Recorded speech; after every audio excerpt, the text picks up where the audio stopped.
Hello everyone, welcome to our channel. రెండు తెలుగు రాష్ట్రాల్లోనూ ఎడతెరిపి లేకుండా కురుస్తున్నటువంటి భారీ వర్షాలు వివరాల్లోకి వెళ్దాం. వాతావరణ పరిస్థితులు తెలుసుకుందాం. వాటన్నిటికంటే ముందు మీరు ఇంకా మన ఛానల్ని కనుక సబ్స్క్రైబ్ చేయనట్లయితే వెంటనే సబ్స్క్రైబ్ చేయండి. ఇక లేట్ చేయకుండా వివరాల్లోకి కనుక వెళ్ళినట్లయితే బంగాళాఖాతంలో ఏర్పడినటువంటి అల్పపీడనం తుఫానుగా మారే అవకాశం ఉంది. దీని ప్రభావంతో మధ్యాంధ్ర, ఉత్తరాంధ్ర జిల్లాల్లో గత 3 రోజులుగా కురుస్తున్నటువంటి వర్షాలు మరింతగా పెరిగే అవకాశం ఉంది. ముఖ్యంగా చూసుకున్నట్లయితే కృష్ణా, గుంటూరు, ప్రకాశం, తూర్పుగోదావరి, పశ్చిమ గోదావరి జిల్లాల్లో మాత్రం రానటువంటి 4 రోజుల పాటు వర్షాలు కొనసాగుతాయి. ముఖ్యంగా గుంటూరు, కృష్ణా ప్రాంతాల్లో గత 2 రోజులుగా కురుస్తున్నటువంటి వర్షాలు మరింతగా పెరిగే అవకాశం ఉంది. ప్రాంతాల వారీగా చూసుకున్నట్లయితే విజయవాడ, మంగళగిరి, తాడేపల్లి, తాడికొండ, చిలకలూరుపేట, నరసరావుపేట, రేపల్లె, కొండేపి, చీమకుర్తి ప్రాంతాల వరకు కూడా వర్షాలు విస్తరిస్తాయి.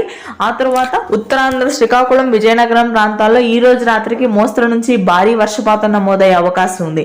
ఇప్పటికే ఆకాశం మేఘావృతమై పలు ప్రాంతాల్లో చిరుజల్లులు నమోదవుతున్నాయి. తెలంగాణ వాతావరణం కనుక తెలుసుకున్నట్లయితే మధ్య తెలంగాణ, ఉత్తర తెలంగాణ జిల్లాలో అక్కడక్కడ వర్షాలు కురుస్తాయి. హైదరాబాద్ నగర ప్రాంతం, ఆదిలాబాద్, నిజామాబాద్, నల్గొండ, ఖమ్మం, భద్రాద్రి కొత్తగూడెం జిల్లాలో తేలికపాటి జల్లులు ఉంటాయి. Thank you.